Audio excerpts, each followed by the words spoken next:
हाय, good morning. आपण topic पाहतोय GOC आणि GOCमध्ये आपण लास्ट लेक्चरला रेझोनन्स आपण स्टार्ट केला होता. रेझोनन्स म्हणजे काय ते आपण पाहिले. तर आज आपण पाहतोय स्टॅबिलिटी ऑफ रेझोनेटिंग स्ट्रक्चर्स. तर रेझोनेटिंग स्ट्रक्चरचे स्टॅबिलिटी आपल्याला माहीत आहे. रेझोनन्समध्ये जे स्ट्रक्चर्स पाहायला मिळतात त्या स्ट्रक्चरला आपण काय म्हणतो, रेझोनेटिंग स्ट्रक्चर्स म्हणतो, किंवा त्यांनाच आपण कॅनॉनिकल स्ट्रक्चर्स म्हणतो, किंवा त्यांनाच आपण कॉन्ट्रीब्युटिंग स्ट्रक्चर्स म्हणतो. तर आज आपल्याला काय पाहिजे त्यांची, तर स्टॅबिलिटी पाहिजे आहे. Which resonating structure is more stable, which resonating structure is list stable, increasing order, decreasing order. तर हे पॉईंट्स आज आपण पाहतोय. Stability of resonating structure. तर याच्यामध्ये काही 4 रूल्स आहेत आणि ते 4 रूल्स आपल्याला सिक्वेन्सली यूज करावे लागतात. ते जर 4 रूल्स आपण सिक्वेन्सली यूज केले तर आपल्याला रेझोनेटिंग स्ट्रक्चरचे स्टॅबिलिटी काढता येते. आणि याच्यावरती नीटमध्ये आणि जेमध्ये 100% क्वेश्चन विचारला जातो आणि क्वेश्चन विचारलेले आहेत याच्यावरती रेझोनेटिंग स्ट्रक्चरच्या स्टॅबिलिटीवरती. तर आपण बघूया ते 4 रूल्स सिक्वेन्सली कोणते आहेत. पण याच्यामध्ये first is stability of resonating structure. RS म्हणजेच काय, तर resonating structure. Stability of resonating structure is directly proportional to number of covalent bonds. Stability of resonating structure is directly proportional to number of covalent bonds. म्हणजेच काय, ज्या resonating स्ट्रक्चरमध्ये जास्त covalent bond असतील त्या रेझोनेटिंग स्ट्रक्चरची स्टॅबिलिटी जास्त असणार, कारण डायरेक्टली प्रोपोर्शनल आहे. म्हणजे ज्या स्ट्रक्चरमध्ये कोव्हॅलंट बॉन्ड जास्त त्या रेझोनेटिंग स्ट्रक्चरची स्टॅबिलिटी जास्त. किंवा तुम्ही असंही म्हणू शकताय number of covalent bonds or number of pi bonds.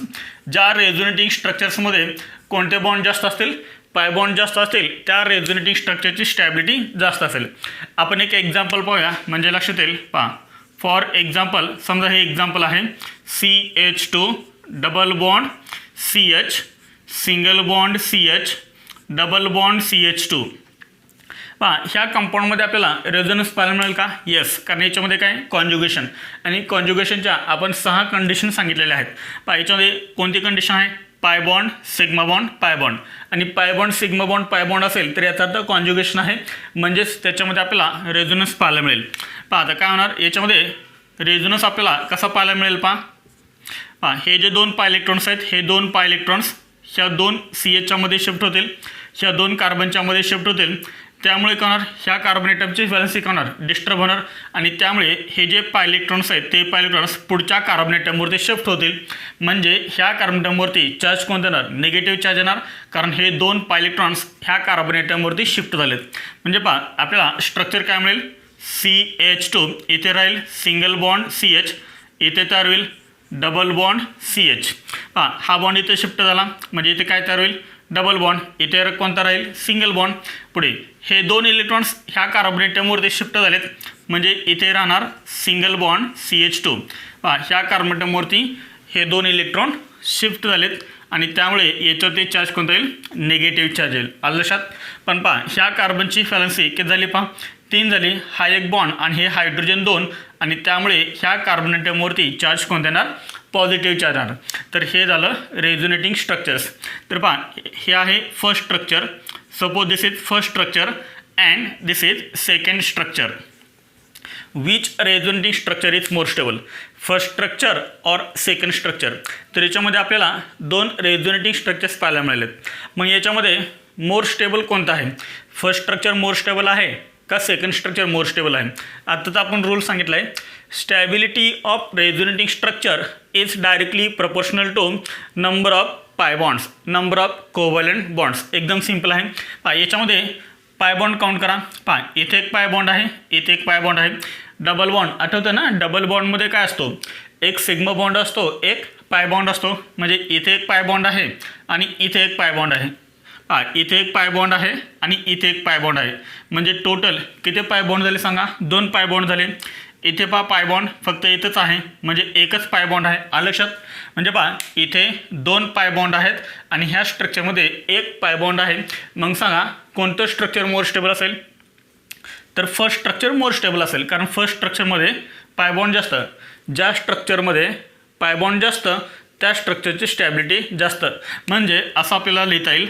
Stability, जर आपण स्टॅबिलिटी कंपेअर केली, स्टॅबिलिटी फर्स्ट स्ट्रक्चर आणि सेकंड स्ट्रक्चरची, तर कोणतं स्ट्रक्चर मोर स्टेबल आहे सांगा? फर्स्ट स्ट्रक्चर मोर स्टेबल आहे. त्यामुळे 2 पॉईंट कुठे करायचे आहेत? फर्स्टकडे करायचे आहेत आणि 1 पॉईंट कुठे करायचा आहे? सेकंडकडे करायचा आहे. याचा अर्थ काय होतो? First structure is more stable than second structure. आलं लक्षात? एकदम सिम्पल होता. त्यानंतर आपण जाऊया सेकंड रूलकडे. सेकंड रूल आहे neutral compounds. Neutral compounds are more stable. Neutral compounds are more stable than charge compound. Neutral compounds are more stable than charge compound. तर कोणते कंपाऊंड हे मोर स्टेबल असतात? तर जे न्यूट्रल कंपाऊंड असतात ते neutral compound हे चार्ज कंपाऊंडपेक्षा मोर स्टेबल असतात. आपण याचंही एक एक्झाम्पल पाहूया, म्हणजे तुमच्या हा रूल लक्षात येईल. एक एक्झाम्पल आपण घेऊया.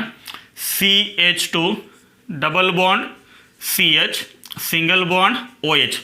आपल्याला माहीत आहे ऑक्सिजन ॲटमवरती किती लोन पेअर असतात? तर 2 लोन पेअर असतात. हे आहे फर्स्ट स्ट्रक्चर. याच्यामध्ये आपल्याला रेझोनन्स कसा पाहायला मिळेल? याच्यामध्ये कॉन्जुगेशन आहे का बघा आधी.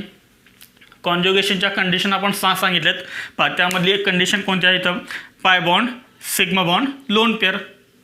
पाय bond sigma bond lone pair. आणि pi bond sigma bond lone pair आहे याचा अर्थ याच्यामध्ये कॉन्जुगेशन आहे. आणि ज्या अर्थी याच्यामध्ये कॉन्जुगेशन आहे त्या अर्थी याच्यामध्ये आपल्याला काय पाहायला मिळतो? रेझोनन्स पाहायला मिळतो. मग सांगा इथे रेझोनन्स आपल्याला कसा पाहायला मिळेल? ऑक्सिजन ॲटमवरती ह्या ज्या 2 लोन पेअर आहेत त्यातली एक लोन पेअर काय होईल? इथे शिफ्ट होईल. त्यामुळे ह्या कार्बनचे व्हॅलेन्सी डिस्टर्ब होणार आणि त्यामुळे काय होतं? इथला जो एक पाय बॉन्ड आहे, पाय बॉन्डमधले जे पाय इलेक्ट्रॉन्स आहेत ते पाय इलेक्ट्रॉन्स काय होतात? ह्या नेक्स्ट कार्बन ॲटमवरती शिफ्ट होतात आणि आपल्याला जे पुढचं स्ट्रक्चर आहे ते स्ट्रक्चर आपल्याला अशा पद्धतीने मिळेल. CH2 इथे बॉन्ड कोणता राहिला? Single bond CH. इथे बॉन्ड कोणता आहे? ऑलरेडी सिंगल बॉन्ड आहे OH. हे 2 इलेक्ट्रॉन इथे शिफ्ट झाले त्यामुळे इथे काय तयार होणार? डबल बॉन्ड तयार होणार. इथले 2 पाय इलेक्ट्रॉन्स ह्या कार्बन ॲटमवरती शिफ्ट झाले आणि त्यामुळे ह्या कार्बन ॲटमवरती येणार हे 2 इलेक्ट्रॉन, म्हणजेच याच्यावर येणार निगेटिव्ह चार्ज. पण इथे ऑक्सिजनची व्हॅलेन्सी किती झाली? 3 झाली ना.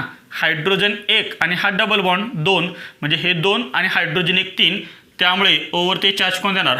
पॉझिटिव्ह चार्ज येणार. Suppose this is first structure and this is second structure. आलं लक्षात? आता याच्यामध्ये मोर स्टेबल स्ट्रक्चर कोणतं आहे? फर्स्ट स्ट्रक्चर मोर स्टेबल आहे का सेकंड स्ट्रक्चर मोर स्टेबल आहे ते आपल्याला पाहिजे. एकदम सिम्पल आहे. याच्यामध्ये पाय बॉन्ड किती आहे? एक पाय बॉन्ड. इथे पाय बॉन्ड किती आहे? एक पाय बॉन्ड आहे. आता फर्स्ट स्ट्रक्चर कसं आहे? Neutral. First structure is neutral structure. Y? कारण फर्स्ट स्ट्रक्चरमध्ये चार्ज कोणताही नाही आहे, ना पॉझिटिव्ह चार्ज आहे ना निगेटिव्ह चार्ज आहे. इथे मात्र सेकंड स्ट्रक्चरमध्ये निगेटिव्ह चार्ज आहे आणि पॉझिटिव्ह चार्ज आहे. याचा अर्थ जे सेकंड आहे ते सेकंड कसं आहे? चार्ज. आणि जे फर्स्ट आहे ते फर्स्ट कसं आहे? न्यूट्रल. मग रूलमध्ये आपण काय सांगितलं? Neutral compounds are more stable than charge compound. तर न्यूट्रल कंपाऊंड हे चार्ज कंपाऊंडपेक्षा मोर स्टेबल असतात. मग मला सांगा यांची स्टॅबिलिटी काय असेल? Which structure is more stable? First and second. Which structure is more stable? First structure is more stable than second because first structure is neutral and second structure is charge. आलं लक्षात आहे? तर हे note down करा. एकदम simple आहेत. अजून आपले 2 पॉईंट्स राहिलेले आहेत, हे नोट डाऊन करा.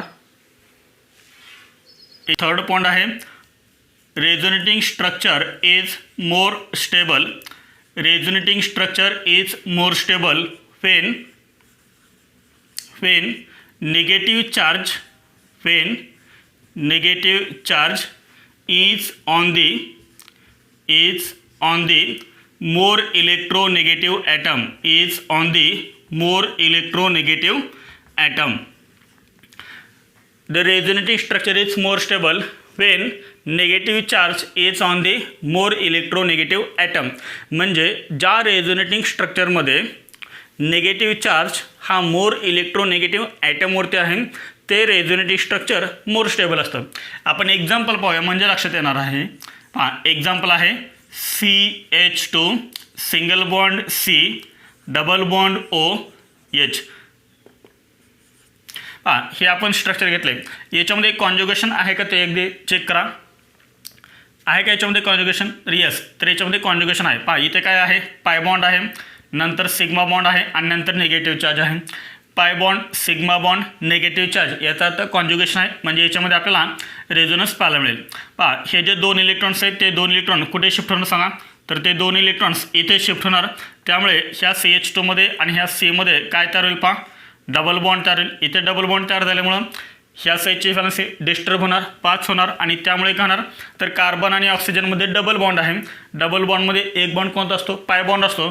त्यामुळे हे पाय इलेक्ट्रॉन्स कुठे शिफ्ट होणार तर ऑक्सिजन ॲटमवरती शिफ्ट होणार आणि आपल्याला जे सेकंड रेझोनेटिंग स्ट्रक्चर आहे ते आपल्याला अशा पद्धतीने मिळेल. CH2 डबल बॉन्ड C, इथं बॉन्ड कोणता राहील सिंगल बॉन्ड.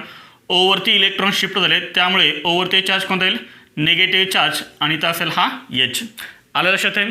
पहा suppose this is first structure. समजा हे आहे फर्स्ट स्ट्रक्चर आणि हे आहे सेकंड स्ट्रक्चर. तर फर्स्ट स्ट्रक्चरमध्ये आणि सेकंड स्ट्रक्चरमध्ये मोर स्टेबल कोणता आहे? एकदम सिंपल आहे. पहा इथे पाय बॉन्ड किती एक, इथे पाय बॉन्ड किती एक. हा पण चार्जड आहे, हा पण चार्जड आहे, दोन्ही पण चार्जड आहेत. तर पहा इथे निगेटिव्ह चार्ज हा कोणत्या ॲटमवरती आहे कार्बन ॲटमवरती आहे. इथे निगेटिव्ह चार्ज हा कुठे आहे तर ऑक्सिजन ॲटमवरती आहे. मग मला सांगा इथे कार्बन ॲटमवरती आहे, इथे ऑक्सिजन ॲटमवरती आहे. कार्बन ॲटम आणि ऑक्सिजन ॲटम याच्यामध्ये इलेक्ट्रोनिगेटिव्हिटी डिफरन्स आहे. Which is more electronegative and which is less electronegative. पहा इलेक्ट्रोनिगेटिव्हिटी जर आपण पाहिली तर ऑक्सिजन हा कार्बनपेक्षा कसा आहे मोर इलेक्ट्रोनिगेटिव्ह आहे. Oxygen is more electronegative than carbon. तर ऑक्सिजनची इलेक्ट्रोनिगेटिव्हिटी ही कार्बनपेक्षा जास्त आहे. मग आता मला सांगा which structure is more stable first or second. Stability first or second कोणतं स्ट्रक्चर मोर स्टेबल असेल पहा. इथे निगेटिव्ह चार्ज हा कार्बन ॲटमवरती आहे, इथे निगेटिव्ह चार्ज हा ऑक्सिजन ॲटमवरती आहे. Oxygen is more electronegative and therefore second structure is more stable than first structure. किंवा आपण असं म्हणू शकतो first structure is less stable than second structure. अलग लक्षात आहे. त्यानंतर याच्यामध्ये लास्ट आहे पहा fourth point. The resonating structure is more stable when unlike charges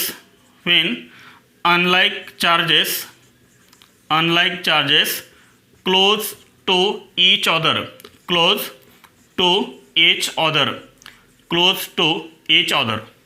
म्हणजे काय पहा कोणतं रेझोनेटिव्ह स्ट्रक्चर हे मोर स्टेबल असेल वेन अनलाईक चार्जेस म्हणजे काय पॉझिटिव्ह चार्ज निगेटिव्ह चार्ज.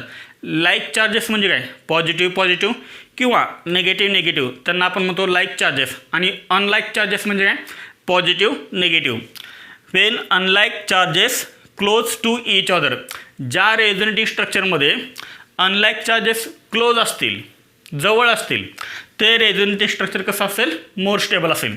आपण एक्झाम्पल पाहूया म्हणजे हे पण तुम्हाला लक्षात येईल. पहा एक्झाम्पल आपण घेऊ इथं फेनॉल म्हणजे बेन्झिनला काय अटॅच करतो आपण OH. आपल्याला माहिती आहे ऑक्सिजन ॲटमवरती किती लोन पेअर असतात 2 लोन पेअर असतात. पहा इथे कॉन्जुगेशन आहे pi bond sigma bond lone pair. Pi bond sigma bond lone pair याचा अर्थ कॉन्जुगेशन आहे आणि कॉन्जुगेशन आहे त्यामुळे याच्यामध्ये रेझोनन्स पाहायला मिळेल आपल्याला. पहा हे 2 इलेक्ट्रॉन्स काय होतील इथे शिफ्ट होतील त्यामुळे ह्या Cमध्ये आणि ह्या Oमध्ये डबल बॉन्ड तयार होईल. त्यामुळे ह्या Cची व्हॅलन्सी डिस्टर्ब होणार आणि त्यामुळे हे जे पाय इलेक्ट्रॉन्स आहेत ते पाय इलेक्ट्रॉन्स बेन्झिनच्या पुढच्या ॲटमवरती शिफ्ट होणार. म्हणजे आपल्याला पुढचं स्ट्रक्चर असं मिळेल. पहा हे 2 पाय इलेक्ट्रॉन इथे शिफ्ट झालेत म्हणजे इथं काय येणार सांगा निगेटिव्ह चार्ज येणार. हे 2 double bond as it is. पहा इथं काय तयार होणार C आणि आता Oमध्ये डबल बॉन्ड तयार झाला. ओची व्हॅलन्सी इथं 3 झाली आणि त्यामुळे ओवरती चार्ज कोणता येणार पॉझिटिव्ह चार्ज येणार. पुढं पण आपल्याला कंटिन्यू रेझोनन्स पाहायला मिळणार. पहा हे निगेटिव्ह चार्ज इथं शिफ्ट होणार. त्यानंतर हे 2 पाय इलेक्ट्रॉन्स पुढच्या कार्बन ॲटमवरती शिफ्ट होणार आणि आपल्याला जे पुढचं रेझोनेटिव्ह स्ट्रक्चर आहे ते रेझोनेटिव्ह स्ट्रक्चर आपल्याला असं मिळेल. पहा हे 2 pi इलेक्ट्रॉन्स इथं शिफ्ट झालेत, याच्यावरती येईल निगेटिव्ह चार्ज. पहा हे pi इलेक्ट्रॉन्स इथे शिफ्ट झाले, त्यामुळे इथे तयार होईल डबल बॉन्ड. हा double bond as it is, हा पण ॲज इट इज OH+. हे पुढं आपल्याला अजून कंटिन्यू काढता येतील, अजून 2 स्ट्रक्चर पाहायला मिळतात, पण त्याची काय गरज नाही, पुढं आपल्याला येणारच आहे, त्यावेळेस आपण इन डिटेल पाहूया. फक्त आपण स्टॅबिलिटी बघतोय. This is first structure, this is second structure and this is third structure. Which structure is more stable? इथे आपण लिहूया स्टॅबिलिटी. आता तिन्हीमध्ये पहा, फर्स्ट, सेकंड अँड थर्ड. तर फर्स्ट, सेकंड अँड थर्डमध्ये फर्स्ट कसं आहे सांगा, न्यूट्रल. सेकंड आणि थर्ड कसं आहे सांगा, चार्ज आहे. कारण याच्यामध्ये काय पाहायला मिळालं आपल्याला, चार्जेस पाहायला मिळाले, positive charge, negative charge. First structure कसं आहे, न्यूट्रल आहे. मग पहा न्यूट्रल स्ट्रक्चर नेहमी चार्जड कंपाऊंडपेक्षा कसं असतं, मोर स्टेबल असतं. याचा अर्थ फर्स्ट कसं आहे, मोर स्टेबल आहे. त्यानंतर आता सेकंड आणि थर्डमध्ये मोर स्टेबल कोण सांगा. पहा सेकंडमध्ये काय आहेत, अनलाईक चार्जेस. थर्डमध्ये पण काय, अनलाईक चार्जेस. अनलाईक याचा अर्थ पॉझिटिव्ह, निगेटिव्ह चार्ज. पहा इथे अनलाईक चार्जेस कसे आहेत, क्लोज आहेत ना, जवळ आहे. पॉझिटिव्ह आणि निगेटिव्हचं डिस्टन्स कसं येतं, क्लोज आहे, कमी आहे. इथे पॉझिटिव्ह आणि निगेटिव्हचं डिस्टन्स कसं आहे, जास्त आहे. म्हणजे क्लोज कुठे सांगा, इथे आहे. आणि ज्या स्ट्रक्चरमध्ये अनलाईक चार्जेस क्लोज असतात ते स्ट्रक्चर मोर स्टेबल असतं. मग मला सांगा सेकंड मोर स्टेबल असेल का थर्ड मोर स्टेबल असेल? तर सेकंड स्ट्रक्चर मोर स्टेबल असेल थर्डपेक्षा. Second structure is more stable than third structure. तर ही झाली स्टॅबिलिटी ऑर्डर. तर या 3 रेझोनेटिंग स्ट्रक्चरची ही झाली stability order. First structure is more stable than second and second structure is more stable than third. एकदम simple आहे. पहा इथे आपण काय पाहिले, स्टॅबिलिटी ऑफ रेझोनेटिव्ह स्ट्रक्चरचे आपण 4 रूल्स पाहिलेत आणि हे 4 रूल्स आपल्याला सिक्वेन्सली लक्षात ठेवायचे आहेत. जर सिक्वेन्सली आपण लक्षात ठेवले तरच आपल्याला रेझोनेटिव्ह स्ट्रक्चरची स्टॅबिलिटी काढता येते. आलं लक्षात आहे? हे नोट डाऊन करा. आपण याच्यावरचे काही क्वेश्चन सॉल्व करूया. Note down. पहा स्टॅबिलिटी ऑफ रेझोनेटिंग स्ट्रक्चर याच्यावरती आपल्याला काही क्वेश्चन दिलेले आहेत, ते क्वेश्चन्स आपण बघूया. तर याच्यामध्ये आपल्याला फर्स्ट क्वेश्चन विचारला आहे, write the relative stability of following resonating structures. Write the relative stability of following resonating structures. हा क्वेश्चन आपल्याला विचारला आहे, NCERT मधला क्वेश्चन आहे हा. पहा हे 3 स्ट्रक्चर आपल्याला दिले आहेत आणि यांचे आपल्याला काय विचारलं आहे, write the relative stability of following resonating structure. तर या 3 कंपाऊंडची आपल्याला काय लिहायचे आहे, स्टॅबिलिटी ऑर्डर लिहायचे आहे. कोणती ऑर्डर विचारलं आपल्याला, इन्क्रीजिंग ऑर्डर विचारले का डिक्रीजिंग ऑर्डर विचारले? तर आपल्याला तशी कोणती ऑर्डर विचारलेली नाही की इन्क्रीजिंग लिहा, डिक्रीजिंग लिहा. तर आपण कोणती ऑर्डर लिहू शकतो, इन्क्रीजिंग लिहू शकतो किंवा डिक्रीजिंग पण लिहू शकतो. तर आपण काय करूया, दोन्ही ऑर्डर लिहूया म्हणजे तुमच्या लक्षात येईल इन्क्रीजिंग ऑर्डर आणि डिक्रीजिंग ऑर्डर. तर याच्यामध्ये आपण फर्स्ट काय करूया, डिक्रीजिंग ऑर्डर आपण लिहूया. तर आपण फर्स्ट काय करूया, decreasing order of stability. Decreasing order of stability. मग या तिन्ही स्ट्रक्चरमध्ये मोर स्टेबल कोणतं आहे, फर्स्ट आहे, सेकंड आहे का थर्ड आहे? तर आपण जे आता 4 रूल्स पाहिलेत ते 4 रूल्स सिक्वेन्सली यूज करायचे आहेत, तरच आपल्याला काय करता येते, स्टॅबिलिटी काढता येते. तर याच्यामध्ये आपण फर्स्ट रूल काय सांगितलं होता, stability of resonating structure is directly proportional to number of pi bond. जिथे पाय बॉन्ड जास्त त्या स्ट्रक्चरची स्टॅबिलिटी जास्त. बघूया आपण पाय बॉन्ड काउंट करूया. इथे पाय बॉन्ड किती आहे सांगा, 1 पाय बॉन्ड आहे. एकच डबल बॉन्ड आहे ना, एकच डबल बॉन्ड याचा अर्थ एकच पाय बॉन्ड आहे. इथे पाय बॉन्ड किती आहेत, 2 सेकंड स्ट्रक्चरमध्ये. पहा इथे एक पाय बॉन्ड आहे आणि इथे एक पाय बॉन्ड आहे, म्हणजे किती पाय बॉन्ड झाले, 2 पाय बॉन्ड झाले. पहा इथे काय आहे, 1 पाय बॉन्ड, 1 पाय बॉन्ड. इथे किती आहेत, 2 पाय बॉन्ड्स. इथे किती आहे सांगा, 1 पाय बॉन्ड. इथे एकच आहे. म्हणजे कोणतं स्ट्रक्चर मोर स्टेबल आहे सांगा, second structure is more stable, कारण त्याच्यामध्ये 2 पाय बॉन्ड आहेत. तर आपण लिहितो डिक्रीजिंग ऑर्डर. मग डिक्रीजिंग ऑर्डर लिहिताना काय करायचं, जो मोस्ट स्टेबल आहे तो फर्स्ट लिहायचा. त्यानंतर आता पहा फर्स्ट आणि थर्डमध्ये, तर फर्स्टमध्ये 1 पाय बॉन्ड आहे, थर्डमध्ये 1 पाय बॉन्ड आहे, नो प्रॉब्लेम.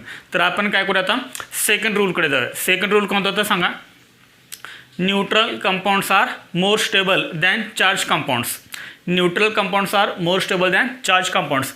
हा न्यूट्रल आहे का सांगा, फर्स्ट स्ट्रक्चर किंवा थर्ड स्ट्रक्चरमध्ये कुठे तुम्हाला न्यूट्रल दिसत नाही, कारण दोन्ही पण कशा आहेत सांगा, चार्ज आहेत.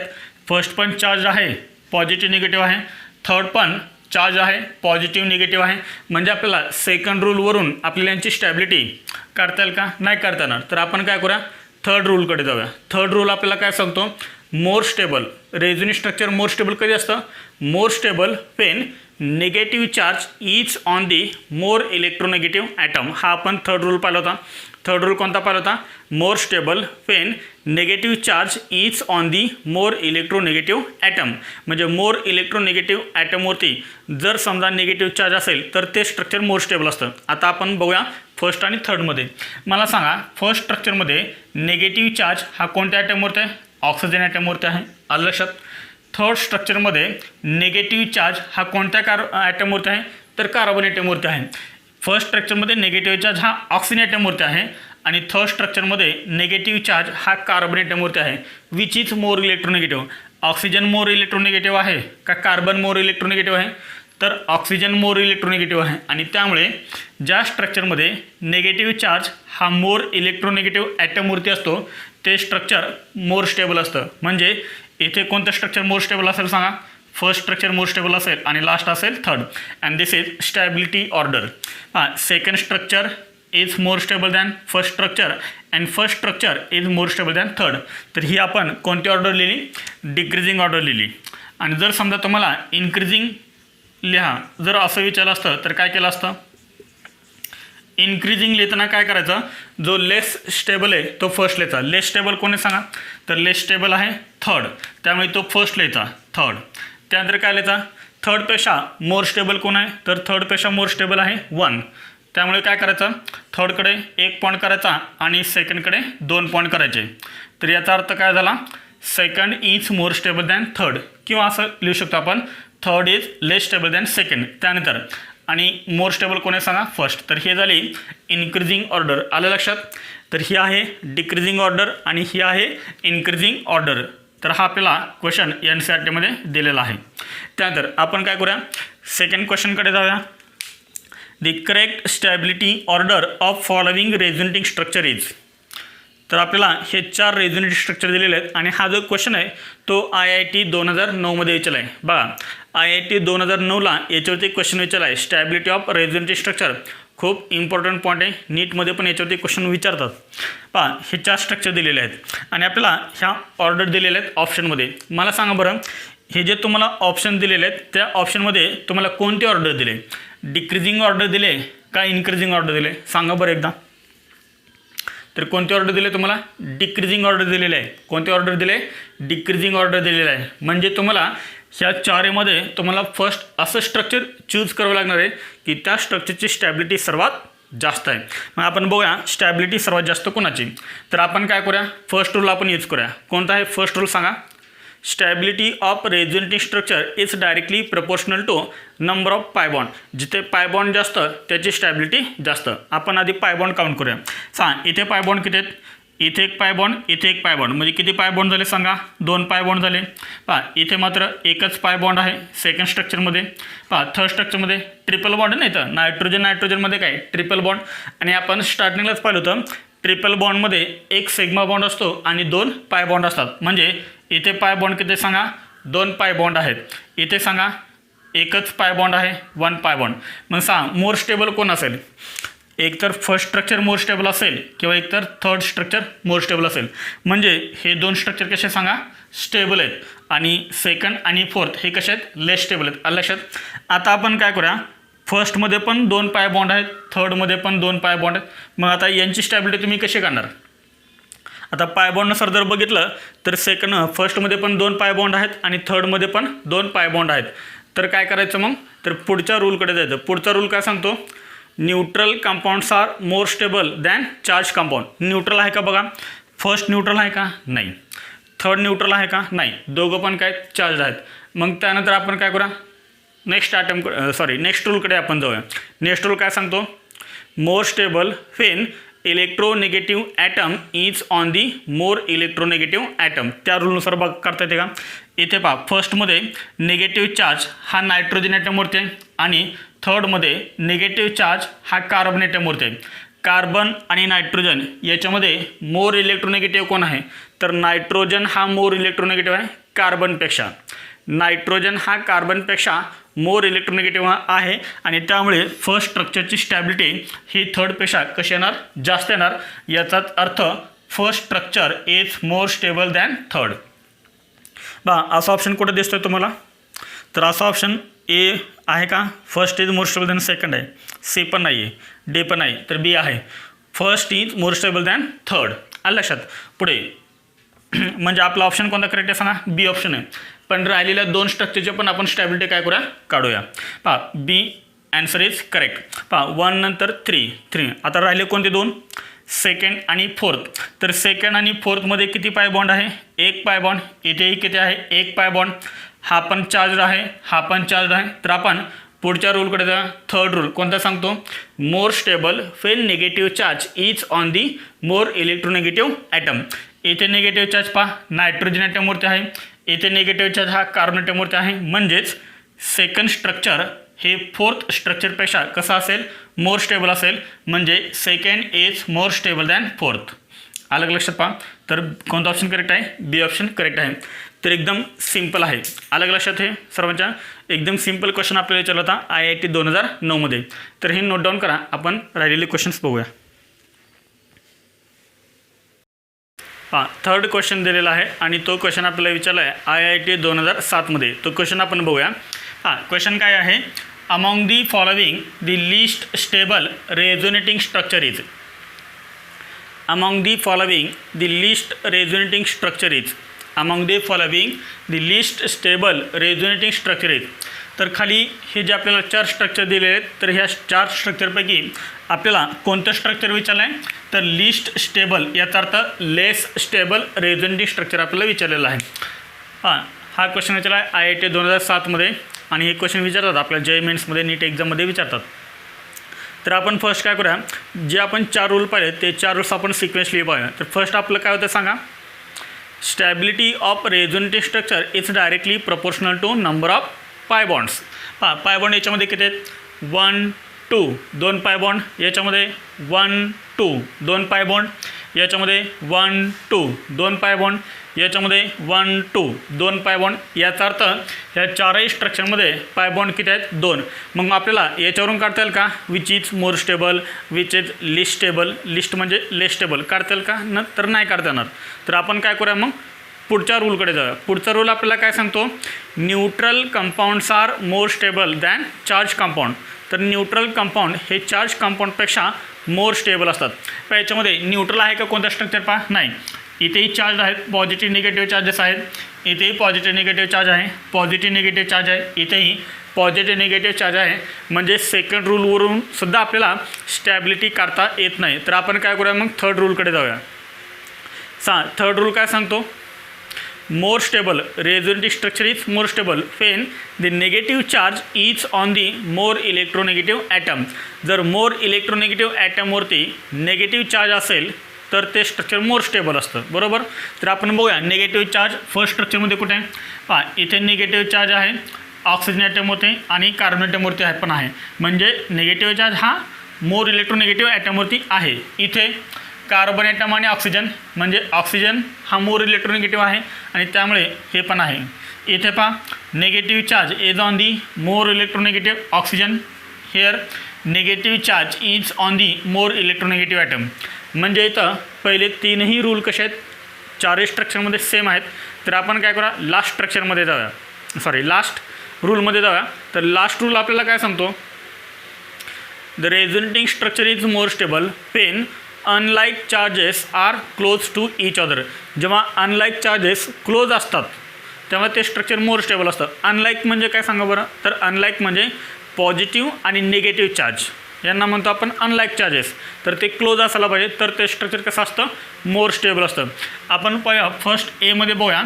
तर इथे पहा नायट्रोजन ॲटमवरती पॉझिटिव्ह चार्ज आहे आणि इथे कार्बन ॲटमवरती पॉझिटिव्ह चार्ज आहे. लगेच पहा कार्बन ॲटमला काय अटॅच आहे? नायट्रोजन. कार्बन ॲटमवरती पॉझिटिव्ह चार्ज, नायट्रोजन ॲटमवरती पॉझिटिव्ह चार्ज. याचा अर्थ तर लाईक चार्जेस क्लोज झालेत.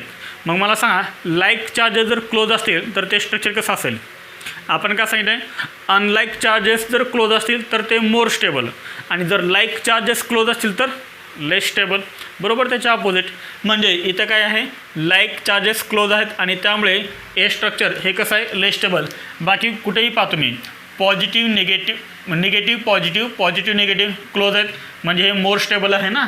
Unlike charges close more stable, इथे अनलाईक चार्जेस क्लोज, इथे अनलाईक चार्जेस क्लोज म्हणजे मोर स्टेबल, इथे unlike charges close, unlike charges close म्हणजे हे पण कसं आहे, मोर स्टेबल आहे. आणि त्यामुळे आपला कोणता ऑप्शन करेक्ट आहे, तर हे जे स्ट्रक्चर आहे ते स्ट्रक्चर कसं आहे, लिस्ट स्टेबल आहे. कारण इथे काय आहेत, लाईक चार्जेस क्लोज, आणि लाईक चार्जेस जर क्लोज असतील तर ते स्ट्रक्चर कसं असतं, अनस्टेबल असतं, लेस स्टेबल असतं, लिस्ट स्टेबल असतं. एकदम सिम्पल आहे. कोणता ऑप्शन करेक्ट आहे, ए ऑप्शन इज करेक्ट. हा क्वेश्चन आपल्याला विचारला होता IIT 2007मध्ये. आलं लक्षात आहे, तरी नोट डाऊन करून घ्या. आत्ता आपण पाहतोय रेझोनन्स ऑर मेसोमेरिक इफेक्ट. तर रेझोनन्स ऑर मेसोमेरिक इफेक्ट हे पाहण्यापूर्वी आपल्याला 2 पॉईंट समजणं खूप महत्त्वाचं होतं, आणि ते म्हणजे कोणते, first is resonance and second is stability of resonating structure. तर ते पॉईंट आत्ता आपण कंप्लीट केलेत, आणि आत्ता आपल्याला समजेल हे रेझोनन्स म्हणजे काय किंवा मेसोमेरिक इफेक्ट म्हणजे काय. What is mean bye resonance effect or mesomeric effect. तर पहा, एकदम सिम्पल डेफिनेशन आहे मेसोमेरिक इफेक्टची. डेफिनेशन, ही डेफिनेशन ऑलरेडी आपल्याला लिहिता येईल. फक्त काय लक्षात ठेवायचं आपल्याला, हे 3 पॉईंट लक्षात ठेवायचे. समजा हा कोणता ॲटम आहे, तर हा आहे वाय ॲटम, आणि वाय ॲटमच्या ह्या साईडला आहे डबल बॉन्ड. वाय ॲटमच्या ह्या साईडला आहे डबल बॉन्ड, आणि ह्या साईडला आहे सिंगल बॉन्ड वाय ॲटमच्या. आता याच्यामध्ये सांगा हा बॉन्ड कोणता आहे, डबल बॉन्ड आहे. दिस इज डबल बॉन्ड, आणि डबल बॉन्ड म्हणजेच काय, मल्टिपल बॉन्ड. डबल बॉन्ड किंवा ट्रिपल बॉन्डला आपण काय म्हणतो, मल्टिपल बॉन्ड असं म्हणतो. हा कोणता बॉन्ड आहे, सिंगल बॉन्ड आहे. डबल बॉन्डमध्ये काय असतो, एक बॉन्ड सिग्मा बॉन्ड असतो, एक बॉन्ड पाय बॉन्ड असतो. पाय बॉन्ड कसा असतो, वीक असतो. पाय बॉन्ड वीक असल्यामुळं पाय बॉन्डमध्ये जे इलेक्ट्रॉन्स आहेत, पाय इलेक्ट्रॉन्स, ते पाय इलेक्ट्रॉन इझिली मूव्ह होऊ शकतात. इथे काय होतं, तर हे जे पाय इलेक्ट्रॉन्स आहेत, हे पाय इलेक्ट्रॉन्स मल्टिपल बॉन्डकडून काय होतात, तर ह्या सिंगल ॲटमकडे ट्रान्सफर होतात. Multiple bond to adjacent single bond. इथे काय झालेत, पाय इलेक्ट्रॉन ट्रान्सफर झालेत. कुठून कुठे, from multiple bond to adjacent single bond. आलं लक्षात. तर हे झालं फर्स्ट. त्यानंतर सेकंड सेम हा आहे मल्टिपल बॉन्ड म्हणजे डबल बॉन्ड, हा वाय ॲटम, आणि हा आहे ॲडजेसंट सिंगल बॉन्ड. तर इथे काय होतं हे जे पाय इलेक्ट्रॉन्स आहेत, हे पाय इलेक्ट्रॉन्स काय होतात, ह्या ॲटमवरती शिफ्ट होतात. इथे काय झालं आहे, multiple bond to adjacent single bond. इथे काय झालं आहे, मल्टिपल बॉन्ड टू ॲटम. आलं लक्षात. ॲटमवरती शिफ्ट झालेत ना, ॲटमवरती. इथे सिंगल बॉन्डकडे, आणि इथे ॲटमवरती multiple bond to and atom. आणि त्यानंतर याच्यामध्ये थर्ड आहे single bond Y, single bond. समजा ह्या वायवरती लोन पेअर ऑफ इलेक्ट्रॉन आहे, वायवरती काय आहे, लोन पेअर ऑफ इलेक्ट्रॉन आहे. आता ही लोन पेअर ऑफ इलेक्ट्रॉन एक तर इकडे शिफ्ट होईल किंवा एक तर इकडे शिफ्ट होईल. Lone pair of electron from atom to adjacent single covalent bond. हा कोणता बॉन्ड आहे, सिंगल कोव्हॅलंट बॉन्ड आहे. आणि यालाच आपण काय म्हणतो, रेझोनन्स किंवा मेसोमेरिक इफेक्ट म्हणतो. मला सांगा, इथे पाय इलेक्ट्रॉन कुठून कुठे ट्रान्सफर झालेत, from multiple bond. Multiple bond याचा अर्थ लक्षात आला, double bond. Multiple bond to adjacent, multiple bond to adjacent single bond, adjacent single bond. त्यानंतर सेकंड काय येणार इथे सांगा, पाय इलेक्ट्रॉन कसे मूव्ह झालेत, pi electrons from multiple bond to and atom. Multiple bond to and atom, multiple bond to and atom. तर multiple बॉन्डकडून ॲटमवरती इलेक्ट्रॉन शिफ्ट झाले, ॲटमवरती. त्यानंतर याच्यामध्ये नेक्स्ट वाय ॲटमवरती काय आहे, लोन पेअर ऑफ इलेक्ट्रॉन आहे. याचा अर्थ लोन पेअर ऑफ इलेक्ट्रॉनसुद्धा काय झाले सांगा, मूव्ह झाली. लोन पेअर, LP म्हणजे काय, lone pair of electron from कुठून कुठे सांगा, फ्रॉम ॲटमकडून, फ्रॉम ॲटम. ॲटमवरती होती ना ती, ॲटमवरती इलेक्ट्रॉनची पेअर होती. ॲटम टू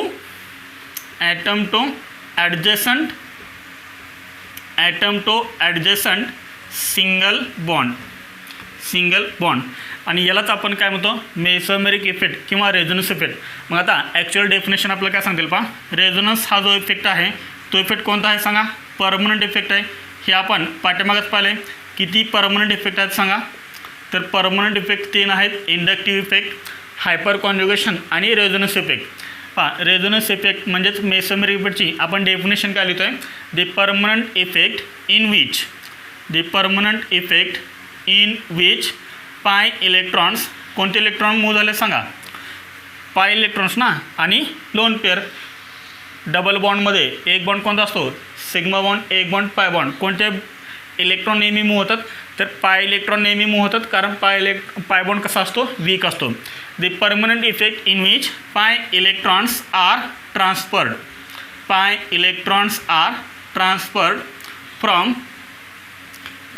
फ्रॉम आणि पुढे हे कंटिन्यू करायचं. From multiple bond to adjacent single bond, multiple bond to an atom, lone pair of electron from atom to adjacent single bond is called mesomeric or resonance effect. एकदम simple definition आहे. जर हे तुम्ही 3 diagram जर लक्षात ठेवला तर याच्यावरून तुम्हाला हे सेंटेन्स लिहिता येतील. जर हे नाही लक्षात राहिलं तर हे सेंटेन्स तुमच्या लक्षात राहणार नाहीत.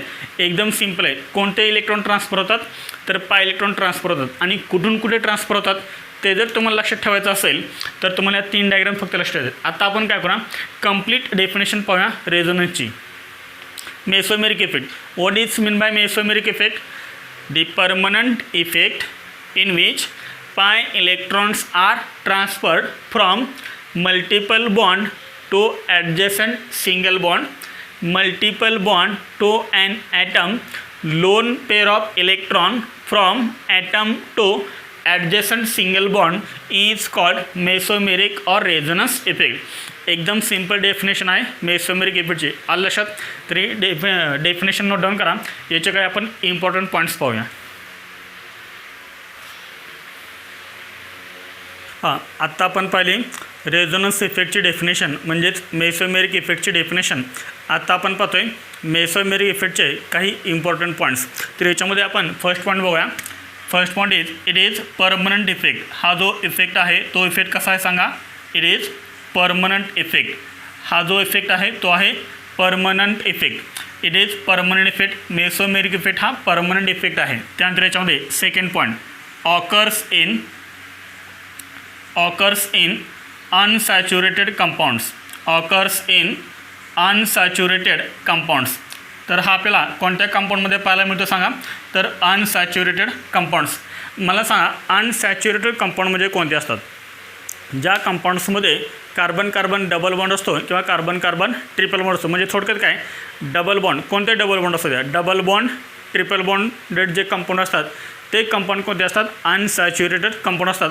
आणि त्या अनसॅच्युरेटेड कंपाऊंडमध्ये आपल्याला हा इफेक्ट पाहायला मिळतो ऑकर्स इन अनसॅच्युरेटेड कंपाऊंड. तर आपल्याला हा कोणत्या कंपाऊंडमध्ये पाहायला मिळतो अनसॅच्युरेटेड कंपाऊंड.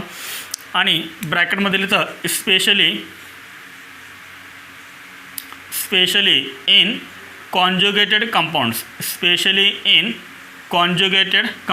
तर स्पेशली आपल्याला हे कोणत्या कंपाऊंडमध्ये पाहायला मिळतात तर कॉन्जुगेटेड कंपाऊंड्समध्ये पाहायला मिळतात. What is mean bye conjugated compounds. तर एकदम सिम्पल आहे. कॉन्जुगेशन आपण पाहिले. कॉन्जुगेशनच्या आपण 6 कंडिशन्स पाहिलेत. पाय बॉन्ड सिग्मा बॉन्ड, पाय bond sigma bond, positive charge. तर हे काय झाले कॉन्जुगेशन झाले. आणि ज्या कंपाऊंडमध्ये कॉन्जुगेशन असतं त्या कंपाऊंडला आपण काय म्हणतो कॉन्जुगेटेड कंपाऊंड म्हणतो. आणि मेसोमेरिक इफेक्ट हा आपल्याला स्पेशली कोणत्या कंपाऊंडमध्ये पाहायला मिळतो तर कॉन्जुगेटेड कंपाऊंडमध्ये आपल्याला हा इफेक्ट पाहायला मिळतो कॉन्जुगेटेड कंपाऊंडमध्ये. त्यानंतर याच्यामध्ये नेक्स्ट पॉईंट लिहायचं आहे व्हेरी इम्पॉर्टंट पाय इलेक्ट्रॉन्स और loan pair of electrons involve. ह्या इफेक्टमध्ये आपल्याला कोणते इलेक्ट्रॉन्स इन्व्हॉल्व झालेले पाहायला मिळतात तर पाय इलेक्ट्रॉन्स और लोन पेअर ऑफ इलेक्ट्रॉन्स. पाठीमाग आपण इंडक्टिव्ह इफेक्ट पाहिला होता. इंडक्टिव्ह इफेक्टमध्ये कोणते इलेक्ट्रॉन्स इन्व्हॉल्व होतात तर इंडक्टिव्ह इफेक्टमध्ये सिग्मा इलेक्ट्रॉन्स इन्व्हॉल्व होतात. आणि मेसोमेरिक इफेक्टमध्ये कोणते इलेक्ट्रॉन्स इन्व्हॉल्व होतात तर पाय इलेक्ट्रॉन्स किंवा lone pair of electrons involve होतात. एकदम सिंपल पॉईंट आहे. Pi electrons or lone pair of electrons involve. आणि याच्यामध्ये नेक्स्ट आहे 4 number point, charges are develop. Charges are develop. तर याच्यामध्ये सुद्धा आपल्याला काय आपल्याला मिळतात, चार्जेस म्हणजे positive charge and negative charge. म्हणजे याच्यामध्ये सुद्धा आपल्याला काय आपल्याला मिळते, पोलॅरिटी पाहायला मिळते. आलं लक्षात आहे. तर हे होते 4 इम्पॉर्टंट पॉईंट्स. पहा फर्स्ट कोणकोणते आहेत, इट इज परमनंट इफेक्ट.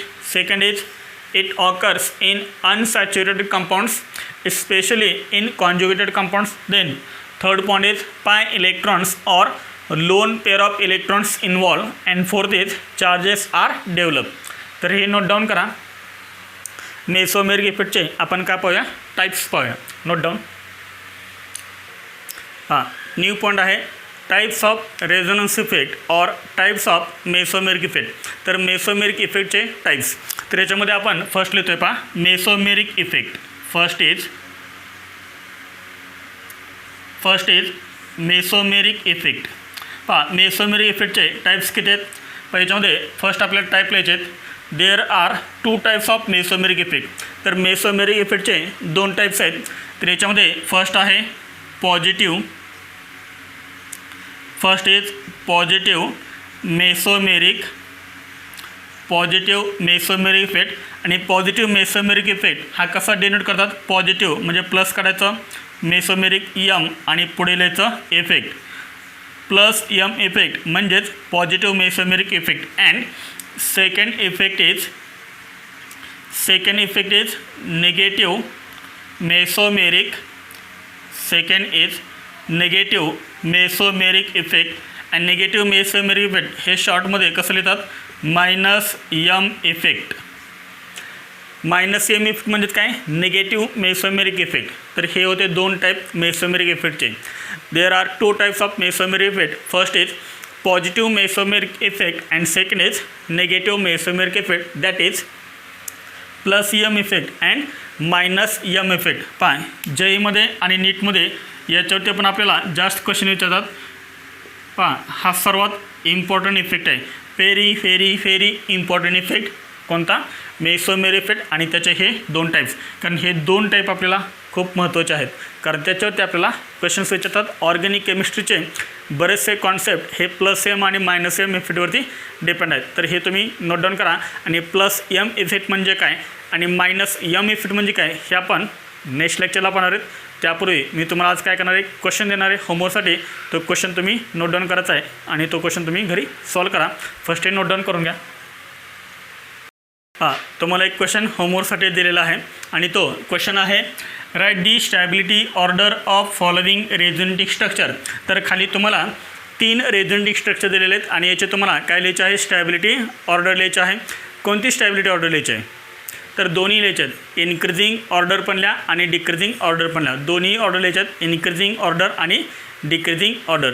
तर ठीक आहे. तर आपण पुढच्या लेक्चरला plus M effect, minus M effect आणि ॲप्लिकेशन्स ऑफ मेसोमेरिक इफेक्ट हे आपण 3 पॉईंट्स पाहूया. What is mean by plus M effect, what is mean by minus M effect ते आपण डिटेलमध्ये पाहूया. आणि सर्वात important applications of mesomeric effect हे आपण पुढच्या लेक्चरला पाहूया. जर हे लेक्चर तुम्हाला आवडला असेल, हा व्हिडिओ तुम्हाला जर आवडला असेल तर प्लीज ह्या व्हिडिओला शेअर करा, ह्या व्हिडिओला लाईक करा आणि आपल्या चॅनलला सबस्क्राईब करा. थँक्यू.